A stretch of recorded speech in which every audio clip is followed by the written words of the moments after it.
moje strani veseli me, da smo torej že drugič skupaj v tej naši šoli boljšega življenja, s katero, kot je bilo rečeno, kot smo pravkar slišali, želimo prispevati nekaj k boljšemu zdravju in to v celovitem pomenu te besede. Namreč zdravje ni samo, kot pravi definicija Svetovne zdravstvene organizacije, odsotnost bolezni, ne? Ampak je prisotnost določenih kvalitet, ki seveda prispevajo k temu, da živimo resnično polno življenje tako na telesnem področju, kot na področju medosebnih odnosov in pa seveda tudi družbenih odnosov, v katerih se naše življenje tudi odvija. Danes, kot je bilo rečeno, govorimo o temi varni ljudje. Pravzaprav se sprašujemo o tem, kako ali pa morda celo bolje s kom tvoriti odnose, ki so za nas dobri in se izogniti tistim, ki niso. Namreč dejstvo je, da smo v svojem življenju že doživeli in preživeli seveda, ampak ravno tako tudi poznamo ljudi, ki doživljajo morda še vedno to isto, za katere se zdi ali pa se je zdelo za nas, da privlačimo napačno vrsto ljudi. Da se družimo z ljudmi oziroma tvorimo odnose z ljudmi, s katerimi se ti odnosi na nek način končajo tako, kot se naj ne bi končali ali pa si želimo, da se ne bi končali. In velikokrat se v takšnih okoliščinah zna posameznik vprašati, kaj je narobe z mano. Velikokrat je odgovor seveda na to vprašanje nič, ampak v resnici gre za družbo napačnih ljudi. Seveda dejstvo je, da lahko k temu, da nek odnos ne uspe, ravno tako kot k temu, da uspe, tudi mi veliko prispevamo. To je dejstvo. Ampak včasih, ko se trudimo, ko naredimo najboljše, kar lahko, kar zmoremo, ko damo največ, kar lahko damo, vendar le odnos na koncu ni takšen, kot si želimo, da bi bil. In del odgovora, zakaj je temu tako, je pravzaprav v tem, o čemer bomo govorili nocoj. Tako kot v vsakem filmu obstajajo dobri in slabi liki, tako nekako je tudi v našem življenju, če lahko zadeve seveda zelo poenostavimo. V končni fazi seveda ni svet in nismo mi po naših lastnostih tako črno-beli. Nekdo je rekel, da smo ljudje precej progasti in črni in beli, kar se tega tiče. In seveda drži tako, ne? Nihče ni popolnoma dober in drug ni popolnoma slab pri tem. Ampak ko gre za odnose, tako če sledimo temu, rečem, filmskemu svetu in tem prizorom, ki jih poznamo, mogoče iz nekih starejših filmov Divjega zahoda, ne iščejo vse živi ali mrtvi za tako nagrado, potem je seveda prav, da se v tem trenutku vprašamo, kdo spada v kategorijo teh slabih, negativnih likov, oziroma kdo so, tako kot ponavadi to rečemo v nekem pogovornem jeziku, kdo so slabi fantje. V filmih je temu tako, v angleščini so to bad guys and good guys, pri tem v slovenščini dobri in slabi liki, dobri in slabi fantje. Čeprav tudi dekleta nista izvzeta iz tega in dame ravno tako, ne. Pri tem vsi smo tukaj, nekje vsi spadamo lahko kdaj v to kategorijo, ampak nasplošno, ko pristopamo k temu vprašanju, potem nekako bi lahko rekli 3 skupine, 3 kategorije ljudi spadajo v to skupino slabih fantov. In prva skupina je, lahko jih tako poimenujemo, iščem pravzaprav tisto pravo besedo že nekaj časa, ampak ravno danes sem prišel do te besede, ubežniki bi jih lahko poimenovali. Namreč, kdo so ti ljudje? To so ljudje, ki, ko gre za odnose, iz odnosa pobegnejo. Na različne načine. To so ljudje, ki začnejo lahko veliko odnosov, ampak ne pomeni, da bodo veliko odnosov tudi ohranili za nek daljši rok ali pa dolgo časa. To so ljudje, na katere se začnete navezovati, ne glede na to, za katero vrsto odnosa gre, ampak naenkrat te osebe ravno takrat, ko bi jo potrebovali, ni več. To ni več, ne pomeni samo, da je ni več fizično, telesno, ampak lahko se zgodi, da preprosto te osebe ni, kar se tiče zanesljivosti, odgovornosti ali nekih drugih lastnosti, ki bi jih moralo pokazati. V to kategorijo spadajo tudi ljudje, ki seveda lahko, kot sem rekel, tvorijo veliko odnosov, ljudje, ki so zelo odprti, zelo družabni, zelo komunikativni. Ampak so nezmožni na nek način tvoriti odnose, ki bi šli, kot temu rečemo, malo globlje. Se pravi, vsi ti odnosi se odvijajo na neki površini, zelo plitki na nek način so in v veliki meri tudi zelo nezanesljivi. In če prepoznate, da rečem, ljudi seveda okrog sebe, ali pa morda prepoznate, da je to lahko tudi vaša lastnost, potem je to spoznanje, seveda, ki nam govori, to je tista splošna kategorija ljudi, to so ti, ki jih poznamo, ki spadajo sem, ki so lahko za odnos nevarni. Seveda, še enkrat bi rad poudaril to, kar sem že zadnjič izpostavil v prejšnjem našem predavanju. Namen tega nas ni spremeniti v detektive. Da bi zdaj hodili okrog in iskali, kdo so ti nevarni ljudje. Namen tega je, da seveda prepoznamo določene lastnosti, da se znamo zaščiti tudi, predvsem pa, da smo mi varni ljudje. To je namen tega, o čemer govorimo tukaj. Seveda, pomembno je prepoznati določene znake, določene znamenja in se na njih tudi ustrezno odzvati. Tudi to bi rad povedal, zdaj v samem začetku, ko govorimo o tem, ne gre za to, da če prepoznamo pri nekom lastnosti, o katerih bomo govorili, naredimo vse, da ne bi imeli odnosa, nekakršnega odnosa s to osebo, da ne bi imeli stika. Daleč od tega.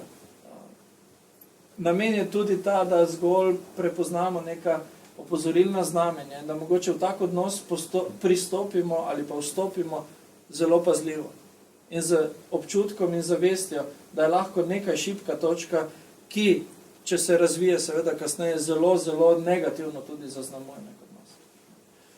Tako da to je dobro imeti v mislih. Se pravi, to je ta prva kategorija, prva skupina ljudi. Ljudi, ki začnejo pa ne dokončajo, ko gre za odnose. Se pravi, ki pobegnejo, ki niso zanesljivi, ko gre za odnose. Potem naslednja, tako splošna skupina ljudi so ljudje, ki bi jim lahko rekli kritiki. Ljudje, ki vam vedno vedo povedati, kaj vse je narobe z vami. Kaj ste naredili narobe, katere napake ste naredili in pa podobno.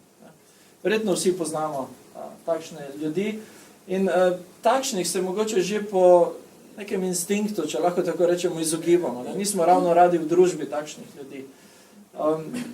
Ljudi, ki gledajo na nas, ki gledajo morda tudi na okoliščine, ki gledajo na odnos, v katerem smo, vedno skozi neko negativno perspektivo in prizmo. In nič jim ni prav, nič ni tako, kot bi moralo biti po njihovo in podobno. Ljudje, ki izpostavljajo torej naše šibkosti, naše napake.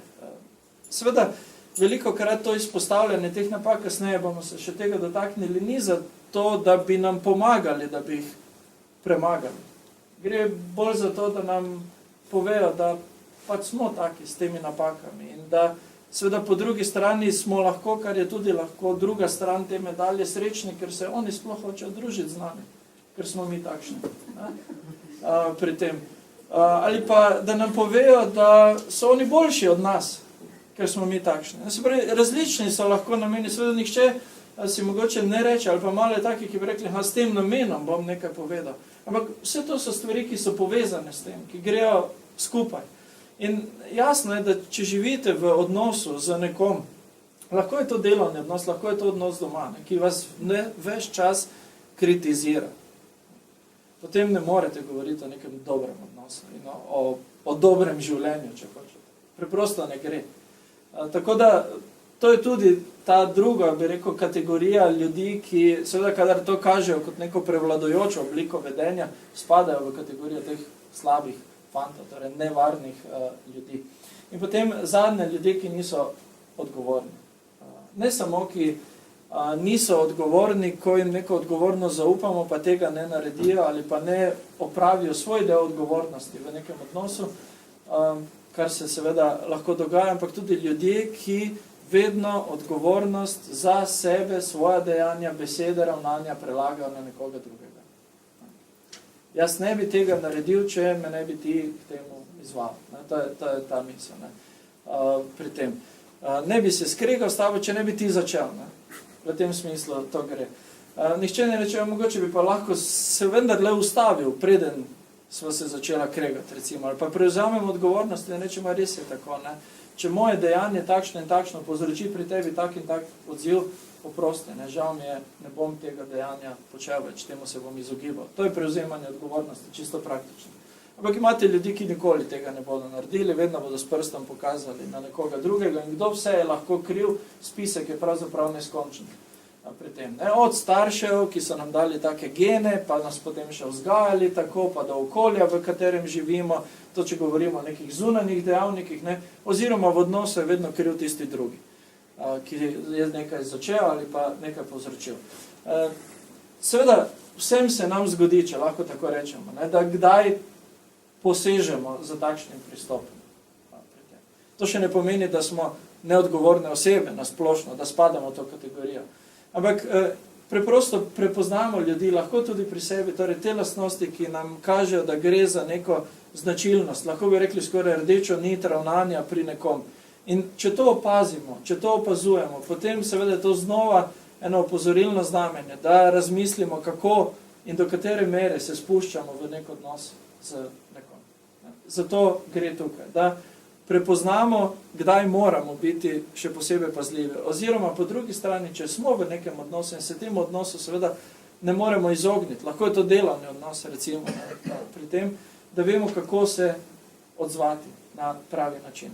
To so bile tri, recimo temu, splošne skupine, splošne kategorije ljudi, ki spadajo v to skupino nevarnih ljudi ali pa slabih fantov, če se filmsko izrazimo.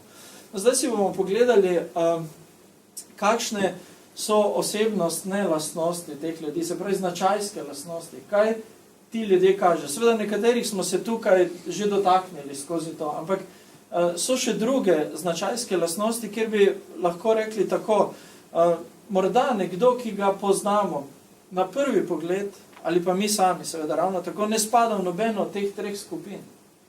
Ampak ima pa neke lastnosti, značajske lastnosti, ki kažejo na določeno nevarnost, ko gre za odnos. In zato je potrebno to tudi prepoznati in razumeti. In poglejmo si torej te osebne značilnosti nevarnih ljudi. Prva, seveda povezana s tem, kar smo že govorili, je, ti ljudje ponavadi mislijo, da so popolni za sebe. Poznate koga takšnega? Verjetno. Pri tem. Skratka, ljudje, ki nikoli nič ne naredijo narobe, tako oni mislijo. Vedno vse naredijo prav, vedno tako, kot mora biti, vedno vse naredijo najboljše in tako dalje. Če jih vprašate, kaj je njihova slaba lastnost, vam ne bojo vedeli povedati. Mogoče ne bo rekli, da je nimajo, ampak tiho bojo vse nekaj časa, ne pri tem. Ali pa ne vem, ne poznam, ti mi povej in podobno. Skratka, kadar imate družbo ljudi, kadar ste v odnosu z ljudmi, ki zase mislijo, da so popolni, torej brez napak, potem seveda to ne more biti dober odnos. Ker dejstvo je, da v odnosu ni vse vedno dobro, ni vse vedno popolno in potem, ko ni vse vedno dobro, je jasno, kdo je kriv v tem odnosu. In potem se ta občutek krivde nalaga vedno na eno osebo in jaz mislim, da nikogar ni med nami, ki bi se v nekem odnosu počutil prijetno, če bi vedno bil kriv za vse in vedno odgovoren za vse in vedno vse napake in slabe stvari pobral, da rečemo. Ali pa otroci so vse slabe lastnosti dobili od nas, ne od partnerja v tem primeru. Ne moramo reči, da je to dober odnos, ki nam pomaga, da rastemo kot osebe, da napredujemo, da se razvijamo osebnostno pri tem.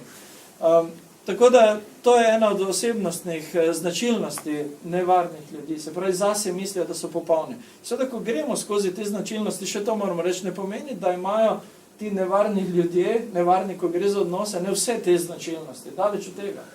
Lahko imajo samo eno, zelo močno izraženo. Lahko imajo kombinacijo nekaterih. Ni pri tem. In tudi to še ne pomeni, da če nekdo kaže katero od teh lastnosti, da absolutno zdaj, kot sem prej rekel, zdaj pa bežimo, proč od njega, nimamo nič z njim. Ampak pazljivo, pozorno, potrebno se je na pravi način potem odzvati. Namen je izboljšati naše odnose, ne na nek način selekcionirati jih, ne pa odpisati nekaj ljudi. Ampak zelo načrtno, razumsko tudi pristopiti k temu in poskušati narediti vse, kar se da bi odnosi izboljšali. Druga značilnost nevarnih ljudi je, to je dimenzija, ki nekatere morda bolj zanima, druge manj, so ljudje, ki so religiozni, niso duhovni. Med religijo in duhovnost je ogromna razlika. Religioznost je nekaj, da rečemo, zunanjega. Nekaj, kar se sprejema v smislu predpisov, pravil, strinjanja zunanjega za neko obliko vedenja, verovanja, lahko tudi in podobno. Duhovnost je nekaj pravzaprav notranjega, kar se navzven vidi, kar se navzven absolutno izraža. Ampak ljudje, za katere lahko rečemo, da so duhovni, te svoje duhovnosti nikoli ne razglašajo, ampak jo preprosto živijo, pokažejo pri tem. In če prav ne znamo definirati tega, rečemo, nekaj je drugačnega na te osebi. Veliko nevarnih ljudi je nažalost religioznih ljudi. To ne pomeni, da seveda, če smo verni in se imamo za verne, spadamo v to kategorijo, daleč od tega.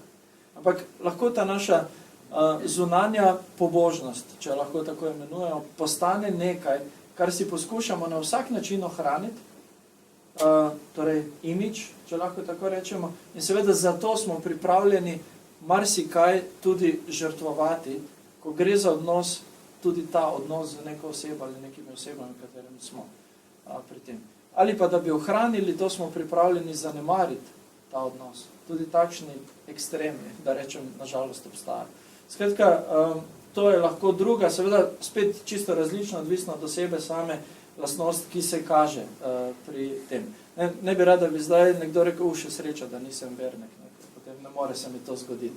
Daleč od tega, če smo, jaz sem vernik in meni se lahko to zgodi ravno tako, kot tudi vam. Se pravi, to je nekaj, kar pred čemer tudi, da rečem, ta kategorija ljudi, vernih ljudi, religioznih ljudi, kot takih nasplošno, če uporabim to besedo, ni izvzeta.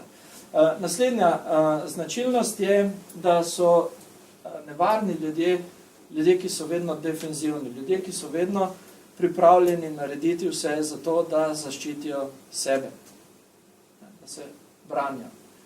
To pomeni, kadar jih, če povežem s prejšnjim predavanjem, poskušate soočiti z nečim, potem so vedno v obrambni drži. Potem vedno dokazujejo, da se motite, da to že ni tako in kaj še vse. Skratka, to je nekaj, kar se povezuje s tistim mišljenjem o popolnosti, lahko ni pa nujno. Nekateri ljudje ne bodo mislili zase, da so brez napak, ampak zagotovo nimajo tistih napak, ki vi mislite, da jih imajo. Ali pa s čimer jih vi želite soočiti. To je ta miselnost, ki se tukaj izraža. Skratka, zaščititi sami sebe. In seveda vemo, največkrat to uporabljamo sicer v športni terminologiji, ko rečemo, da je napad najboljša obramba. Se pravi, če se jaz hočem zaščititi, potem moram napasti vas in pokazati, da ste vi krivi, da ste vi tisto, kar meni pravite, da sem. Tako se poskušam. In seveda v odnosu to ni nekaj, kar bi prispevalo k trdnosti odnosa ali pa k temu, da je odnos dober. V odnosu moramo biti zmožni, moramo biti sposobni odprto, iskreno pogovoriti se o nekih stvarih, priznati, kadar je potrebno priznati, da smo naredili nekaj narobe, biti pripravljeni tudi spremeniti, kar je potrebno spremeniti, če to negativno vpliva na odnos, ne pa se vedno ščititi, braniti, torej poskušati dokazati, da nikakor nismo krivi za to. In to lahko seveda ta defenzivnost zelo negativno zaznamuje odnos. Zelo težko se včasih, rečem, s tako osebo tudi pogovarjati, nasplošno o teh stvarih, pogovarjati o stvarih, ki se tiče odnosa. Preprosto se ne premaknete z neke mrtve točke. Ko poskušate iti v neki smeri izboljšanja, nekega premika naprej, ta oseba ne sodeluje, takšna oseba ne sodeluje, ampak zgolj poskuša zaščititi sebe, svoje stališče, svojo lastnost neko, ki jo ima in podobno. Tako da defenzivnost spada tudi med te osebne značilnosti nevarnih ljudi. Naslednja značilnost je vzvišenost. Ljudje, ki zase mislijo, da so nekaj več od drugih ljudi. Ne nasplošno od drugih ljudi, ampak v odnosu samem.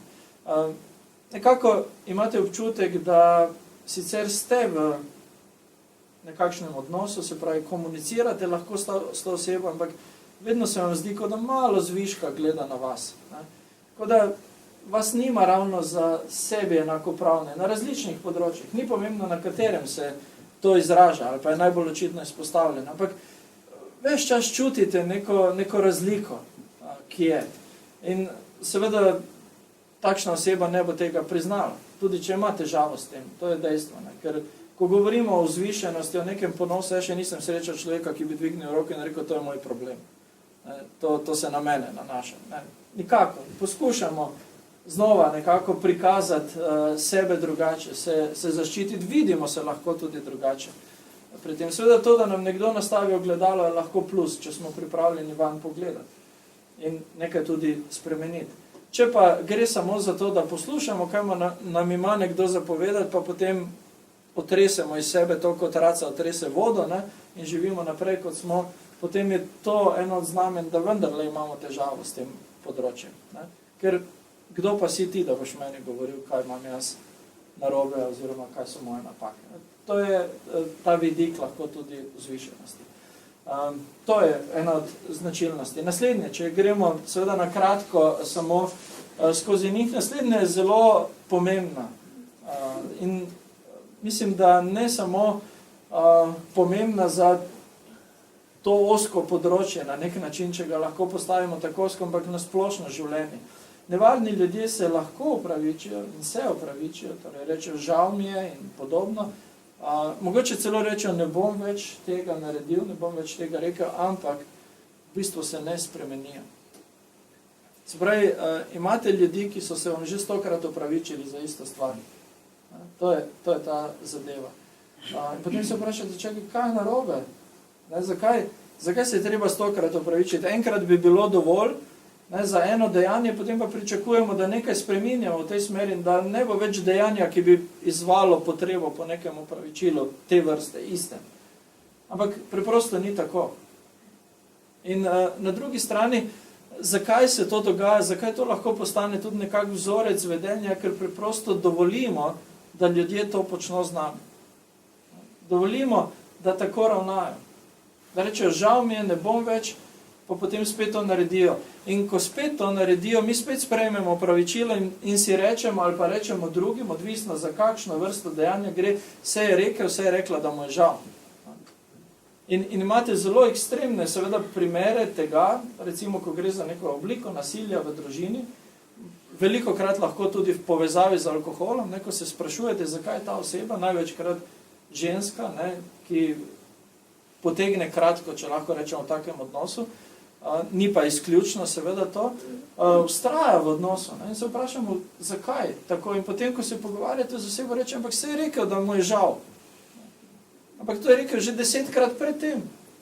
In če je rekel že 10-krat pred tem, potem je čas, da se nekaj spremeni. In tukaj se srečamo z enim ključnim področjem, pravzaprav področjem odgovornosti in mej v našem življenju. Vsakdo od nas mora se naučiti, mora biti zmožen postaviti, določiti meje v svojem življenju. Meje, preko katerih ne dovolimo, da nekdo gre. Meje, ki pravzaprav definirajo, zakaj smo mi odgovorni in zakaj je odgovoren nekdo drug. In meje, ki pomenijo, da ko se jih prestopa, ko se vrši neko nasilje nad temi mejami, ne, in lahko tudi nad nami, preprosto pridejo na vrsto določene posledice. Posledice šele, ki lahko nekomu v resnici odpre oči in mu pomagajo na poti, da se spremeni. Drugače ne, drugače boste slišali 1000-krat isto opravičilo, pretiravam zdaj namerno, ne, in se spraševali, kaj je narobe z mano. Nič. Ne, nič razen tega, da preprosto ni teh mej v življenju, ni teh mej v odnosu, za kakršenkoli odnos že gre. In da preprosto dovoljujete ali dovoljujemo, seveda vsi smo lahko takšni, da se to življenje dogaja.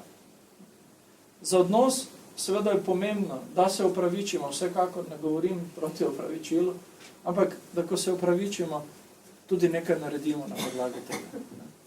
Morda ne moremo spremeniti kar tako naenkrat. Morda gre za stvari, ki so večje, da rečemo, težje od nas na nek način. Potrebujemo neko zunanjo pomoč, morda strokovno pomoč potrebujemo. Ampak že samo dejstvo, da se podamo iskati pomoč, kaže na to, da se želimo spremeniti. Ali pa da nekoga prosimo za pomoč. Tako da gre za eno zelo pomembno stvar in lahko rečemo eno od tistih večjih stvari, pravzaprav, ko govorimo o osebnih lastnostih nevarnih ljudi. Naslednja lastnost je povezana s to prejšnjo seveda, da se nevarni ljudje ne soočajo s svojimi slabostmi. Najprej smo že govorili o defenzivnosti. Nevarni ljudje ne delajo na sebi, če hočete. Ne? To je tista stvar. Se pravi, nevarni ljudje vam bodo preprosto, če jih soočite z nekim ravnanjem, ki negativno vpliva na, recimo, vaš odnos, vam bodo rekli, tak pač sem. Kar pomeni z drugimi besedami, takega me moraš sprejeti. Ne? In tak bom ostal. Ampak to ni res. Tak pač sem je lahko pojasnilo za nekaj, ni pa opravičilo. In to, da smo taki in da to, ker smo takšni, pač vpliva na ta odnos negativno skozi stvari, ki jih naredimo ali besede, ki jih izrečemo, pomeni, da imamo odgovornost, da nekaj naredimo, da se to ne ponavlja več. Nevarni ljudje preprosto ostanejo pri tem. Ne? Tak pa sem in zgodba je zaključena. Tak bom tudi ostal. Ne bom se ukvarjal s tem, ne bom ničesar spremenil. Po drugi strani v bistvu je tudi sporočilo, ki je v tem, pravzaprav to v končni fazi mi niti ni veliko mar za ta odnos. Ti, vi, kdorkoli, kakršenkoli odnosijo, s kakršnikoli skupini, vi morate takšnega sprejeti in tolerirati. Če ne, je to vaš problem, ker jaz bom ostal takšen. Ni res. To je spet ta ideja mej. Ne? So stvari, za katere smo mi odgovorni, absolutno. Ne moramo te odgovornosti prelagati na nekoga drugega. Nevarni ljudje torej se ne soočajo s svojimi slabostmi. Nevarni ljudje ne želijo, nimajo želje po nekem napredovanju, po spoznanju nečesa novega, po boljši, če hočete, kakovosti življenja, razen mogoče po materialno boljši kakovosti. Ko se gre za odnose, torej za osebnost, za značaj, potem tu ni ravno neke velike želje po napredovanju. Nevarni ljudje tudi vedno eksplicitno, jasno, konkretno zahtevajo, da jim zaupamo. Ne prizadevajo si za to, da si zaslužijo naše zaupanje. To je zdrava pravzaprav stvar. Zaupanje se zasluži, zaupanje se pridobi, zaupanje se ne more zahtevati. In veliko krat se srečamo verjetno s kom, ne, ko izpostavimo neko stvar, ko poskušamo, če zdaj spet navežem na zadnjič na temo, o kateri smo govorili, nekoga soočiti z nečim, potem dobimo v odgovor vprašanje, a mi ne zaupaš? In če vas nekdo vpraša, to potem lahko rečete ne. Ker ko začnemo spraševati, ko začnemo zahtevati to zaupanje, kar tako, pač moraš mi zaupati, potem je to eno od znamen, da si tega zaupanja ne zaslužimo. Da za tem zadaj pravzaprav poskušamo nekaj skriti, s tem nekaj prikriti. Seveda, drugačna vrsta odnosa je mogoče starši, majhni otroci. Ne? Tu se dinamika drugače. Ampak tudi majhen otrok, če na začetku sprejema oziroma zaupa staršu, ker je pač starš, s časoma to več ne dela. In si moramo kot starši to zaupanje pridobiti. Kakor otroci rastejo, tako to gre ravno obratno sorazmernost tistega, torej a priori zaupanja, če lahko tako rečemo, ne potem pridobivanje zaupanja. In ko gre za odnose med odraslimi ljudmi, za ljudmi, ki vedno zahtevajo, da jim zaupamo, torej da ne poskušamo postaviti pod vprašaj nekega njihovega dejanja, besede, karkoli, ali pa da poskušamo izpostaviti nekaj, kar bi imelo nek negativen učinek, lahko ne samo na odnos, mogoče na nekoga tretjega, zahtevajo pa naše zaupanje, potem je to eden od tistih znakov, ki nam povedo, da je treba nekaj narediti, da je treba to zadevo poskušati skozi neko soočenje, pravi pristop, način pripeljati ven, ne, izpostaviti in jo tudi rešiti. Zato gre tukaj. Ne. To niso, in res to bom večkrat poudaril še, pa sem že, torej to niso razlogi, to niso znamenja, da takoj, ko se nekaj zgodi, tak odnos zapustimo, da prečrtamo osebo, ne rečemo nič več s tem. Ampak, če gre za ponavljajoče vedenje, če gre za nekaj, s čimer vidimo, da se nekdo ne želi soočiti, kot smo rekli, potem pa lahko to postane resen razlog za resen razmislek o tem, ali je nek odnos smiselno nadaljevati v takšni obliki, v takšnem obsegu, mogoče kot je v tistem trenutku postavljen. Naslednja lastnost je torej neprevzemanje odgovornosti, o tem smo že govorili v začetku, tista splošna kategorija.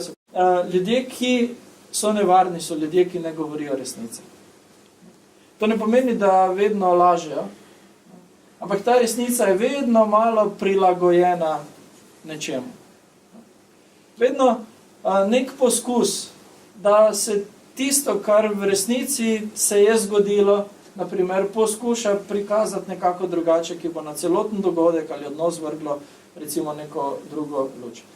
Ljudje, ki ne govorijo resnice, seveda lahko tudi direktno lažejo. Ne? Predstavljajo sebe lahko drugače. Neke stvari vam preprosto zamolčijo. Ne? Seveda ko recimo takšno osebo soočite s tem, vam bo rekla, ja, se ti nisem zlagal, ne? Sem pač povedal ti nisem tega. Se pravi, zadržal sem zase.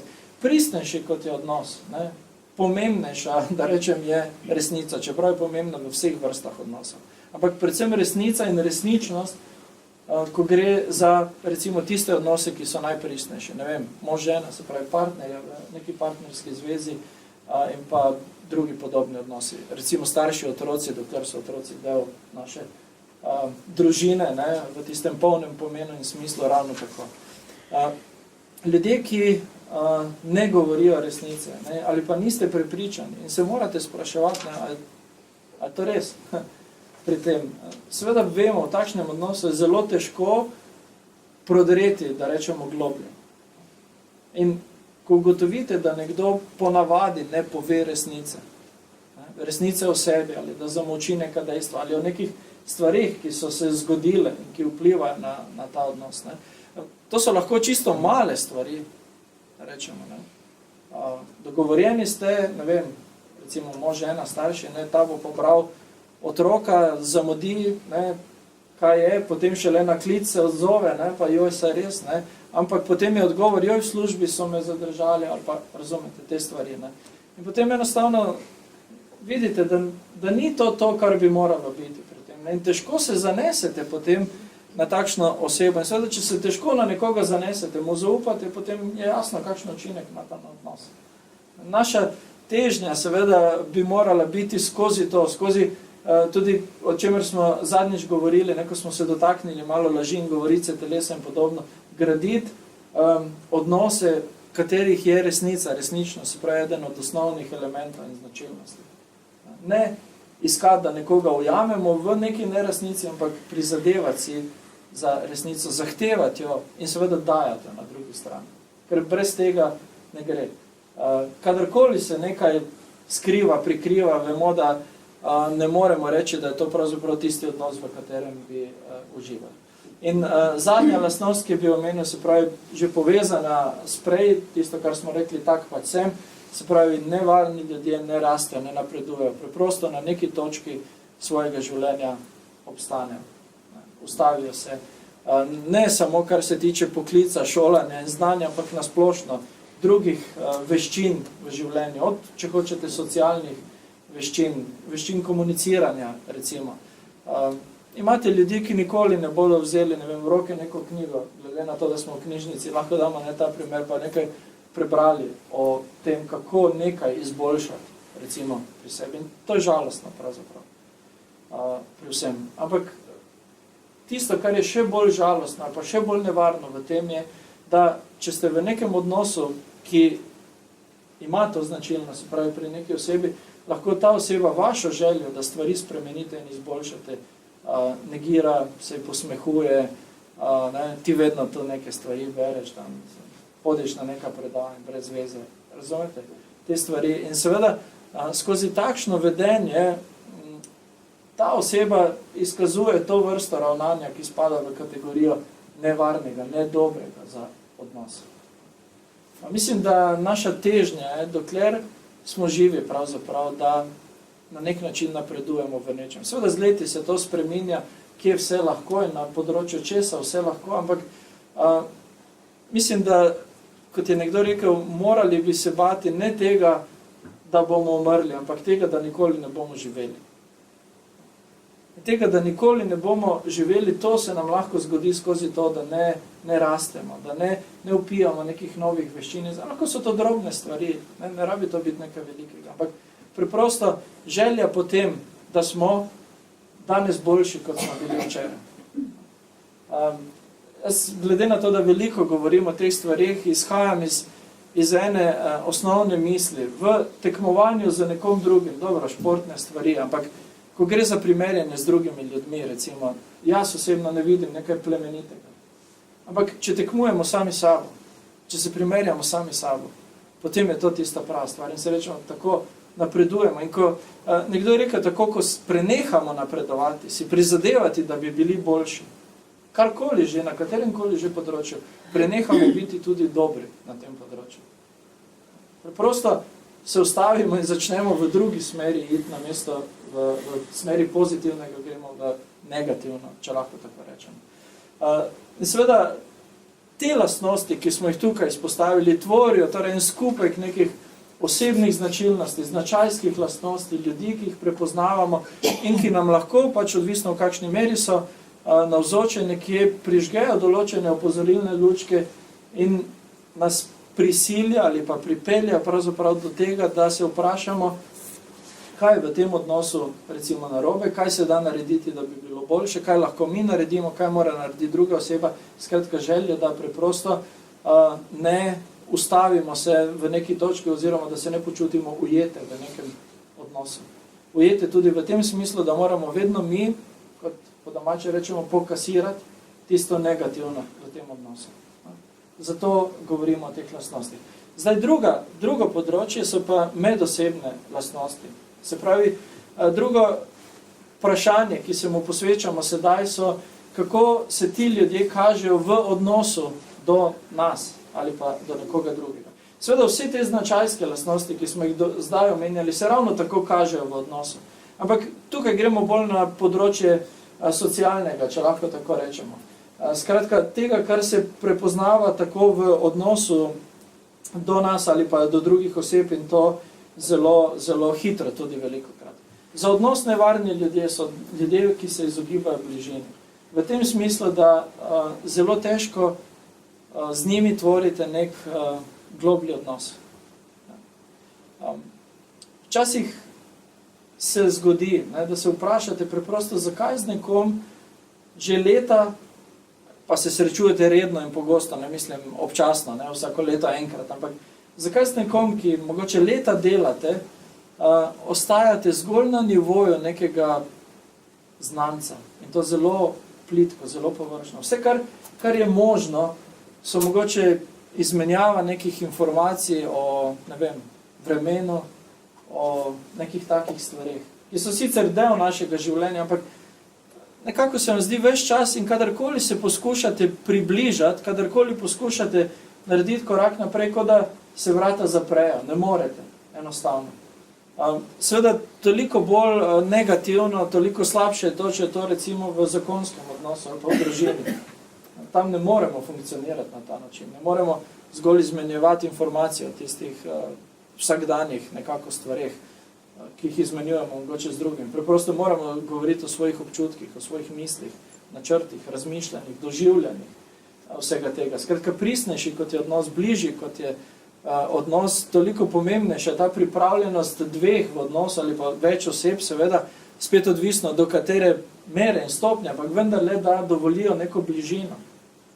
Da ne ostane barijera ves čas v odnosu, skozi katero enostavno ne morete. Poskušate, pa ne gre. Kadarkoli iščete neko pot, enostavno se pojavi neka nova ovira. Za odnos seveda to nikakor ni pozitivno. Naslednja lastnost je, da ti ljudje, ki so nevarni, ko gre za odnose, v odnosu zgolj gledajo svoj interes. Skratka, vse, kar je v tem odnosu, mora biti prilagojeno njim. Ne zanima jih, kaj vi mislite, kaj bi vi počeli, kam bi vi šli, če hočete in pa podobne stvari. Zanima jih, kaj bi oni počeli, kam bi oni šli in mnogo drugega. Seveda odvisno od tega spet kakšni odnosi. Pravi njihov interes, oni sami so v središču. In seveda vemo, da če smo v takem odnosu, da se ne moremo počutiti dobro, ne počutimo se cenjene, ne počutimo se vredne. Če nekomu ni mar za nas, za naše potrebe, želje, pričakovanja, potem ne moremo reči, da je to dober odnos in da se dobro počutimo v takem odnosu. Seveda, ravno tako moramo mi biti tisti, ki izkazujejo zanimanje za druge, ne samo zase. Ampak vendarle, če se nam to dogaja, če to postane neka prevladujoča značilnost v nekem odnosu, potem je čas in trenutek, da se zamislimo. In da poiščemo neko pomoč ali poskušamo nekaj narediti za to, da to spremenimo.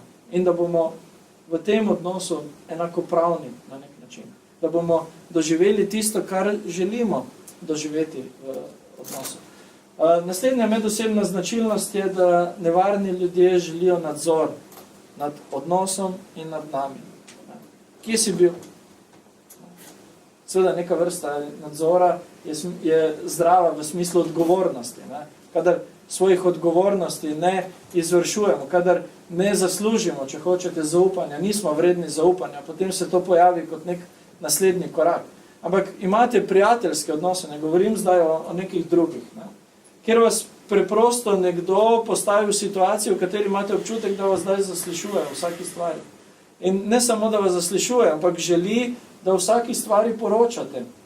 Lahko se to kaže tudi na ta način, da se z določenimi ljudmi zaradi te osebe ne smete družiti. Zakaj ne? Zato, ker se boji nekdo lahko, da vas bo izgubil. Da ne boste več prijatelji. Skratka, ta želja po nadzoru se na različne načine kaže.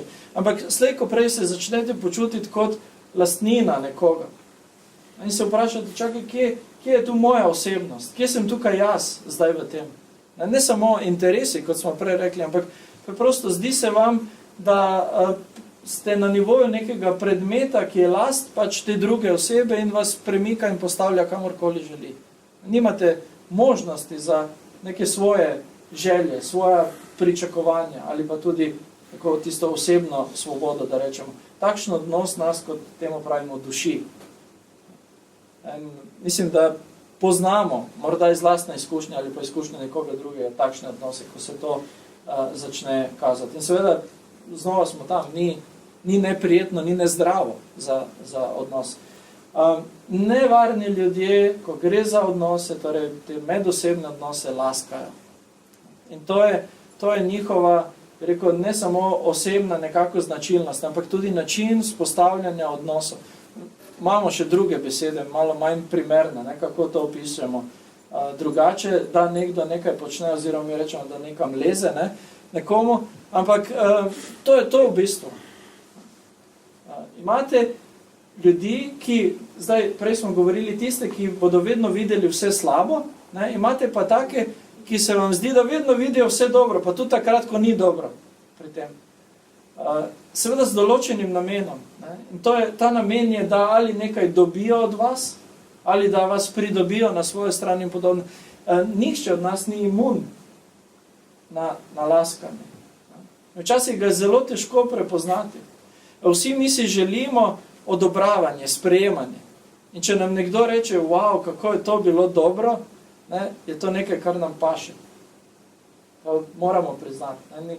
To imamo radi in potrebujemo tudi to, ampak potrebujemo iskreno pohvalo, iskreno spodbudo, ne laskanje, ne z nekim namenom nam je nekdo povedal, ali pa zgolj povedal je zato, ker pač misli, da more to povedati, v resnici pa ne misli tako.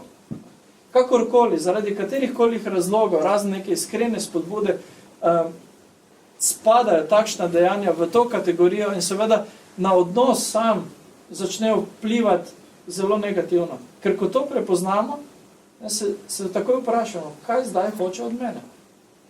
Kaj bo zdaj prišlo kot neka zahteva, neko pričakovanje, ki bo izraženo? Ali pa se sprašujemo, zakaj to počne? Moram reči, da jaz poznam eno osebo, s katero sem imel nek delovni odnos, ne čisto poklicno, ampak vendarle v nekem stiku, ki je ves čas. In vam povem, da kadarkoli je bilo možno, sem se potem izognil temu. Preprosto, zato ker nisem vedel, pri čem sem. In težko je sodelovati v takem odnosu, če ne veste, kje ste in kaj od tega, kar se dogaja ali pa prihaja kot izrečene besede iskreno. Tudi to je torej lahko ena od medosebnih značilnosti. Potem obsojanje. Obsojanje v smislu, ta je kriv, ta je takšen, vedno je tak in podobno. Kazanje s prstom na nekoga, prilepljanje etiket, bi lahko rekli, tistih negativnih, seveda drugemu. Ni nujno, da gre za odnos z nami.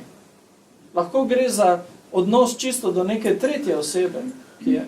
Ampak to kaže na nek vzorec in to kaže na to, seveda, kar lahko tukaj rečemo v tej točki, tudi nekaterih drugih bi lahko menili, seveda, da takšna oseba, to, kar počne v odnosu do nekoga tretjega, počne ravno tako v odnosu do nas, ko je s to mogoče tretja oseba v odnosu. Imate ljudi, ki rečejo, ne, oni ne ogovarjajo, ne samo nam povejo to. Ampak to vedno povem v teh predavanjih. Ljudje, ki vam to rečejo, bodite prepričani, da to isto rečejo tudi nekomu drugemu o vas. Isto stvar. To je vzorec nekega ravnanja, ki se kaže. Nekdo, ki ne opravlja, ki ne obsoja, ne ogovarja okrog, tega ne počne nikomu. Ne izbranim samo osebam. To je mogoče neka tolažba, ne? Saj ne vsem, ampak samo nekaterim. Še vedno je to nekaj, kar ni prav, ne glede na to, kako mi to imenovali. In nevarni ljudje seveda so takšni ljudje, za odnos nevarni ljudje. Nevarni tudi zato, zakaj? Zato, ker mi se na nek način lahko počutimo počaščene, torej nekdo nam nekaj zaupa, nekdo nam nekaj več pove in mi se v takšni situaciji tudi odpremo, ne? Ljudem, ki torej, nam dajo občutek, da smo nekaj več od drugih, na ta način se odpremo. Ko se odpremo, to pomeni seveda, da začnemo deliti z osebo v tem odnosu stvari, ki jih ne delimo ravno za vsakim. In ko to počnemo, smo ranljivi. In če se ta naša ranljivost zlorabi in doživimo, da to, kar smo mi mislili, da je povedano samo nam, zaupano samo nam, pa smo potem ugotovili, da je to isto ta oseba govorila nekomu tretjemu o nas, potem seveda to čisto preprosto boli. Počutimo se izdane. Naše zaupanje je izneverjeno v taki situaciji. In zato te lastnosti, medosebne, tako kot osebne značilnosti, nas opozarjajo na neke določene stvari, ki se jih je treba seveda lotiti. Vedejo se kot večvredni v odnosu, torej to smo že prej rekli, kot osebna lastnost, vzvišenost, ampak tukaj v odnosu samem se to zelo konkretno kaže. Vzvišenost se lahko kaže tudi v nedostopnosti. Večvrednost v odnosu je povezana s tistim, kar so moje želje, moja pričakovanja, torej jaz in jaz. Jaz tako mislim, ne? To je tisto, kar vedno pride. Ti naredi, kar hočeš, ampak jaz tako mislim. Jaz ti pa svetujem, jaz pa to. To so brezplačni nasveti. In nimamo teh nasvetov radi običajno pri tem. In ti brezplačni nasveti se seveda drago plačajo kasneje. Zato pazljivo pri teh stvarih, seveda ne samo pazljivo pri sprejemanju, ampak tudi, ko smo mi v skušnjavi, da začnemo brezplačno svetovati, kar tako na okrog. Naslednja medosebna lastnost je, da so ti ljudje so nedosledni, se pravi, enkrat govorijo eno, drugič govorijo drugo, ali pa govorijo eno, drugo delajo. Ta nedoslednost se lahko kaže na različne načine. Nedoslednost je seveda negativna za odnos, ker spet, kot pravimo, ne vemo, pri čem smo, kaj bo drugi dan, kaj se bo zgodilo, ne? Navajeni smo na nek odziv, na neko reakcijo, na nekaj, da se lahko zanesemo, potem pa doživimo nekaj popolnoma nasprotnega in se vprašamo, odkot zdaj to. To je ta nedoslednost, ki se kaže in seveda, ki deluje v vsakem primeru negativno. Potem ljudje vplivajo na nas negativno, nevarni ljudje. Včasih to poimenujemo tudi tako, ne? Smo v družbi ljudi in se nam zdi, da ko odidemo iz te družbe, smo izžeti. Kot da bi nekdo izsesal iz nas vso energijo, pozitivnost, veselje, karkoli že. In mislim, da poznamo takšne osebe lahko. Zdaj vedno se ne moramo izogniti, ne? Včasih moramo biti, mogoče, ko gre za, ne vem, delovno mesto ali nekaj v odnosu z nekom takim nezočnosti, ampak tam, kjer lahko izbiramo, je to eno od tistih stvari, ki nam lahko odprejo oči in rečemo, čakaj, zakaj bi to moralo biti tako? Ne? Zakaj bi moral name nekdo vplivati na ta način? Ta negativni vpliv ni samo, kar se tiče naše naravnanosti, da rečem, in energije, ampak tudi na ta način, da nam vedno negativno govorijo o nekom, recimo, ali pa o neki stvari. In to nas začne vplivati na nas in mi postanemo takšni in začnemo negativno govoriti o vsem in vsem videti slabo. Ne? Tudi tako se ta vpliv lahko kaže. O upravljanju smo že govorili, pravzaprav prej sem se ga dotaknil, zato ne bom zdaj tukaj več posebej. Upravljanje ni, da zdaj nekdo govori o vas laž. Lahko ljudje govorijo resnico. Ampak ni vse za vsaka ušesa. In če želimo nekomu res pomagati, potem ne bomo o tem šli govoriti tretji osebi. Ampak bomo se s to osebo pogovorili. Tudi če je resnica, sploh ni pomembno. Ne? Ker nihče od nas se ne počuti ravno prijetno, če vemo, da nekdo o nas zdaj govori nekako, pa čeprav je to res tako. Želimo si, da to ostane v nekem odnosu, želimo si pomoč mogoče, dajmo to spremeniti, ampak znotraj določenega odnosa. Se pravi, to so bile osebne in medosebne lastnosti, zdaj pa samo nekaj stvari, čisto na kratko. 3 značilnosti varnega odnosa. Varni odnosi nas zbližujejo z drugimi ljudmi. Varni odnosi nas motivirajo za to, da tvorimo še več odnosov. Varni odnosi niso ekskluzivni odnosi v tem smislu, ko nekdo zahteva naše prijateljstvo samo zase. Ok, ko gre za zakonsko zvezo, je tu neka ekskluzivnost, ki mora biti. Ja? To ne negiram, da ne bi napačna sporočila prišla. Absolutno. Ampak tudi zakonska zveza, v kateri naš zakonec zahteva naše prijateljstvo, se pravi naš stik, našo družabnost samo zase, preprečuje razvoj tega v nekem zdravem krogu ljudi ali pa v zdravem odnosu do drugih, je lahko nevaren odnos. Tako da tudi to ima seveda svoj potencial, kjer se lahko to, kar mora biti, na nek način sprevrže v nekaj, kar ne rabi. Varni odnosi nas vedno zbližujejo z drugimi ljudmi. Varni odnosi nam pomagajo doseči naš potencial, pomagajo nam postati tisto, kar lahko postanejo.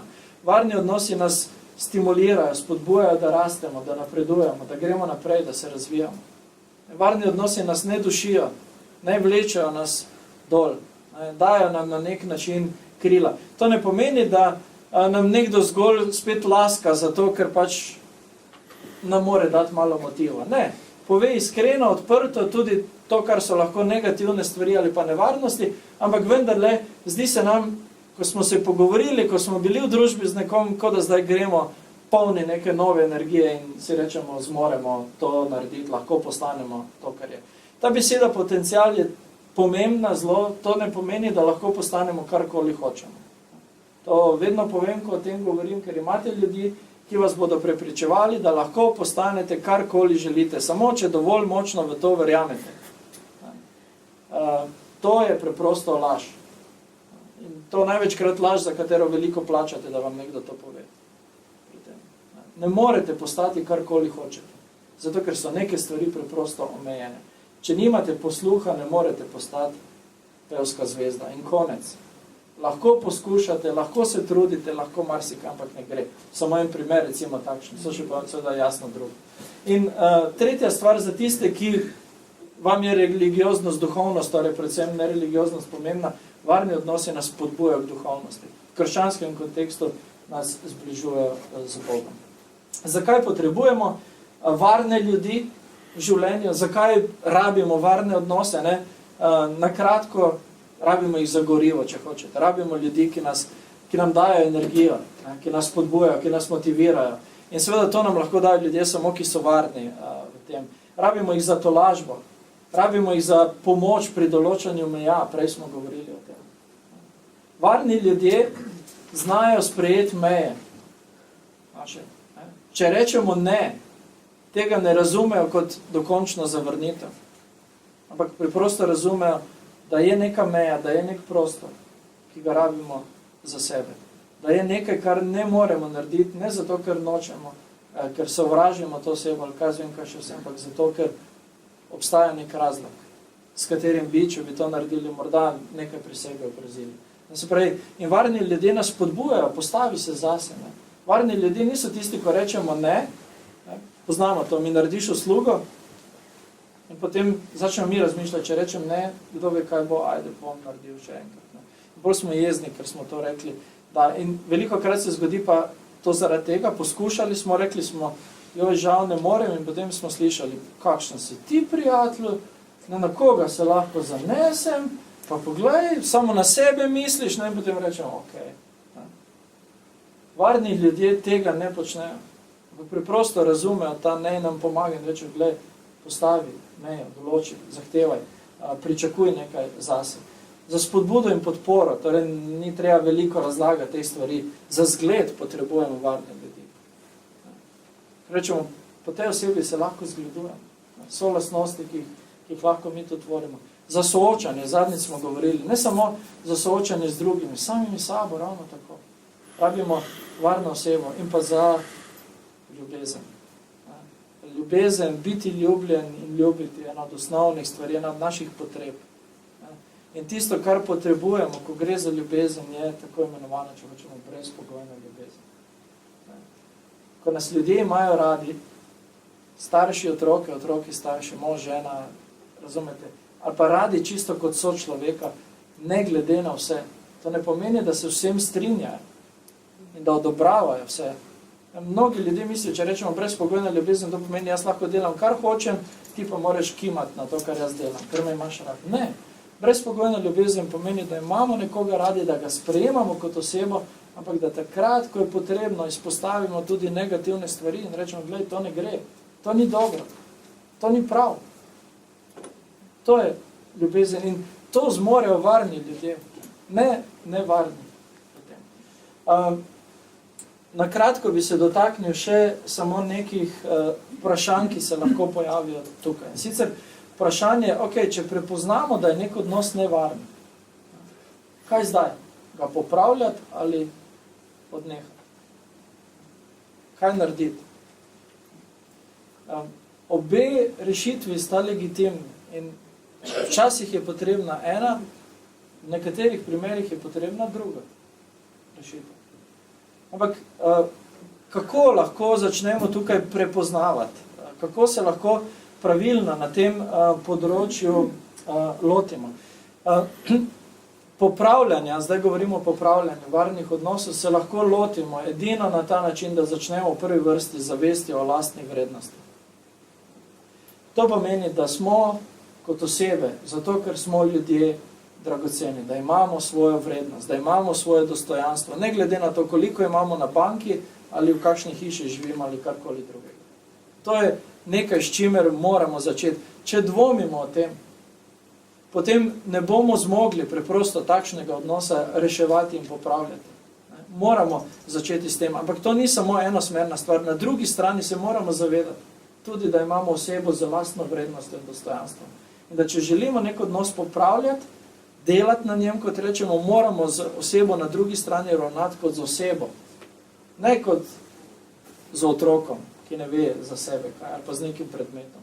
Z osebo. To je oboje stranska stvar. In tu lahko začnemo. Torej, na samem začetku je to naslednja stvar, ki jo moramo imeti, je, da smo pripravljeni na to, da se soočimo z resničnostjo.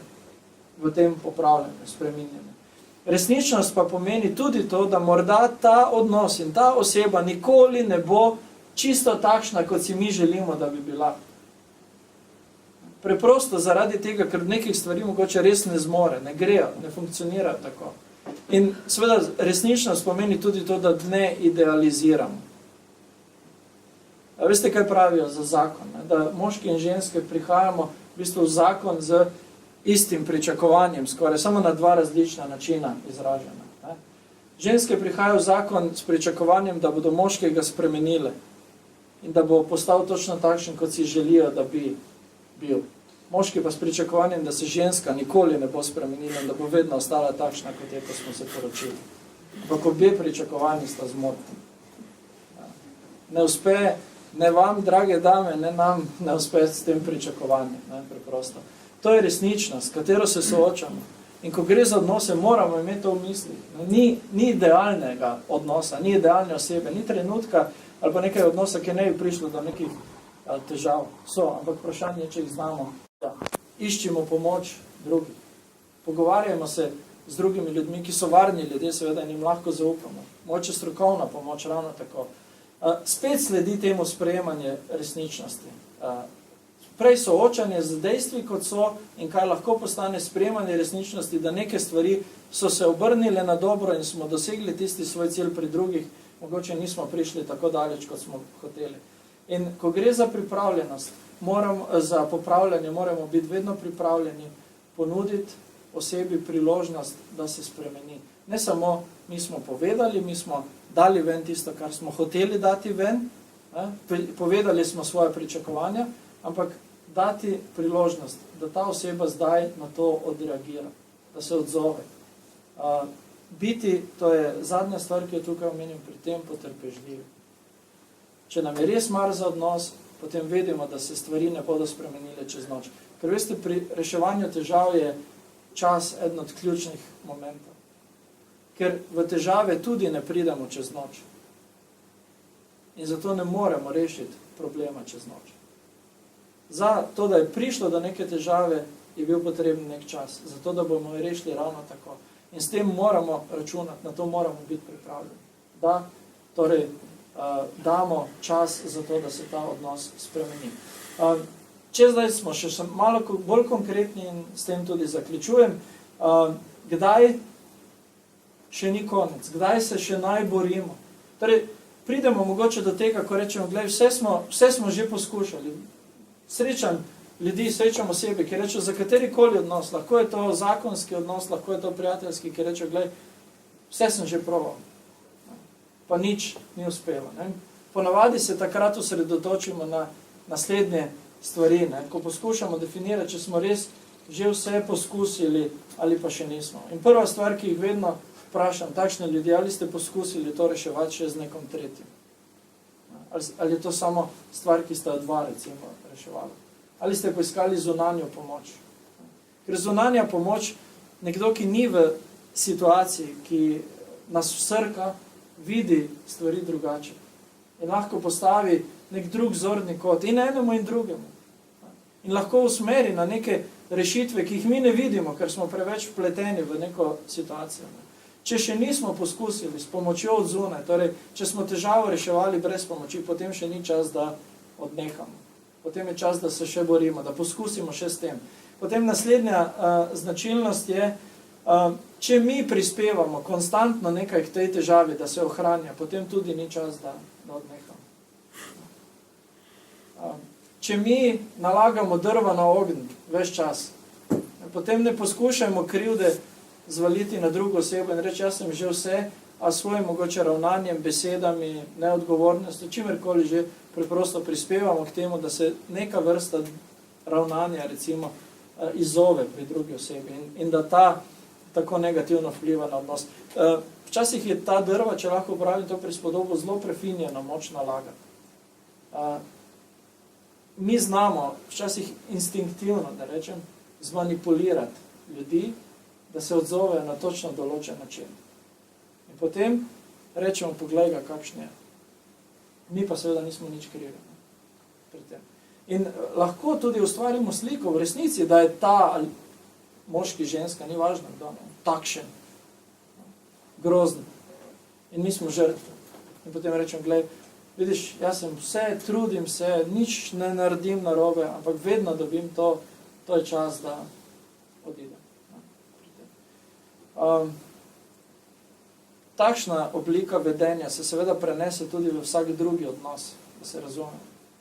In če mi prispevamo k težavi, del te težave odnesemo, kamorkoli gremo. To je dejstvo in temu se ne moramo izogniti. Zato je prav, da o pomoči mogoče še nekoga iskreno pogledamo, seveda ali mi kaj prispevamo k težavi. Potem naslednja stvar, če ne sprejemamo osebo kot osebo in imamo pretirane zahteve, pričakovanja, to smo že rekli, pričakujemo nerealno. Potem naslednja stvar, če zanemarjamo sposobnost reševanja težav pri tej osebi. Se pravi, rečemo, a se ti tak ne moreš to dojeti, ne moreš se spremeniti. Tebi jaz to zastojim govorim, ne, to je tak dejstvo, preprosto. Enostavno režemo na tem nivoju vse. Naslednja značilnost, zadnja tudi, seveda, če smo nepotrpežljivi. Če pričakujemo preveč, prehitro. Imejmo visoka pričakovanja od odnosov. Prav je, da jih imamo. Ampak naj ne bodo nerealna, torej naj bodo realna In ne pričakujmo prevelikih sprememb v prekratkem času, torej prehitro. Potrebna je potrpežljivost, potreben je čas in skozi določen čas seveda lahko naredimo določene stvari. Za veliko večino odnosov, če prepoznamo to seveda po teh lastnostih, ki smo jih omenjali, se je še kako vredno potruditi in boriti. In sprememba nekega odnosa, prekinitev, ne vem, prijateljstva, mogoče tudi razveza ali karkoli druge, različne seveda so oblike tega odhajanja. Ne govorimo samo o eni vrsti odnosov. Zamenjava za nek drugi odnos, ki ga idealiziramo, največkrat ne prinese tistega, kar želimo. Nek zakonski svetovalec je zapisal enkrat en stavek, ne, takšen pravi, sosedova trava, ko gre za zakonske odnose, je lahko res bolj zelena, ampak še vedno je treba kositi. Kar pomeni, lahko zamenjate en odnos za drugega, s pričakovanjem, da bo lepši in boljši.